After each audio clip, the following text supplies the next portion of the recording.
बढ़िया सेटिंग बनी हुई है शहजाद, उसी में आपकी वो तस्वीर है। भाई हम रिपोर्टर लोग हैं, एक बार किसी नेता के घर चलेगा तो पता लग जाता है कहाँ पे है। तो मैंने 2 नेताओं की तस्वीर देखी तो मैं समझ गया कि ये तो वो बैक लॉन से पहले वाला बहुत बढ़िया वाला रूम है भाई, जहाँ पे शहजाद चंद्रबाबू नायडू से मिले हैं।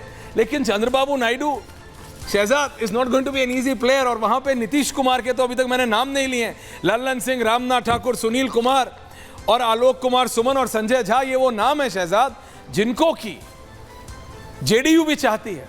तो आप सबको साथ ले रहे हैं, लेकिन सबको अपनी रिस्पेक्ट चाहिए। अब वो रिस्पेक्ट आप कैसे देंगे ये आप ही बेहतर बता सकते हैं Shahzad and all the others. जी शहजाद, आप ही से शुरू कर रहा हूं।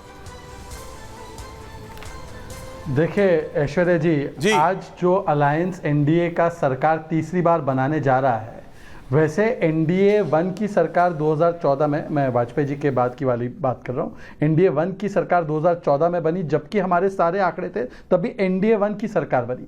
फिर 2019 में हमारे पास और भी बढ़कर आंकड़े आए, तब भी एनडीए 2 की सरकार बनी।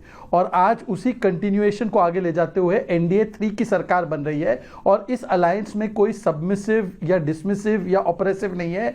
इस अलायंस में सभी लोग जानते हैं ये alliance of commitment and conviction है, not alliance of compulsion and convenience. और अभी देखिए अलायंस ऑफ कन्वीनियंस और कंपल्शन की बात कर रहे हैं तो आप देखिए इंडी अलायंस अभी तो बस कुछ दिन पहले थोड़ा बहुत बना था, पर अब वो स्टिल बर्थ में चला गया है।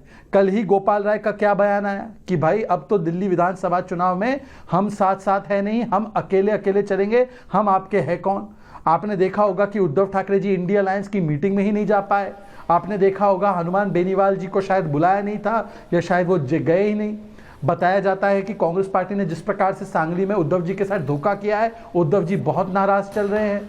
तो देखिए एक तरफ एक अलायंस है मिशन और विजन के साथ, उसने ऑलरेडी सर्वानुमति से प्रधानमंत्री नरेंद्र मोदी जी को चुन लिया है और देश के लिए आगे का रोड मैप क्या रखना है, 10वें से 5वें स्थान पर आए, तीसरे स्थान पर कैसे जाना है, कैसे पूरे 25 करोड़ लोगों को गरीबी से निकालना है और भी अब गरीबों को कैसे बाहर निकालना है गरीबी से, कैसे इंफ्रास्ट्रक्चर दुगने रेट से और बढ़ाना है। परंतु दूसरी तरफ अलायंस ऑफ मिशन विजन नहीं, केवल कन्फ्यूजन है। और इस कन्फ्यूजन में केवल एक ही बात स्पष्ट है कि सभी लोग हारने का जश्न मना रहे हैं। अब बताइए 3 बार से कांग्रेस पार्टी 100 का आंकड़ा पार नहीं कर पा रही है, पर कांग्रेस प्रतीत कर रही है कि वो जीत गई है।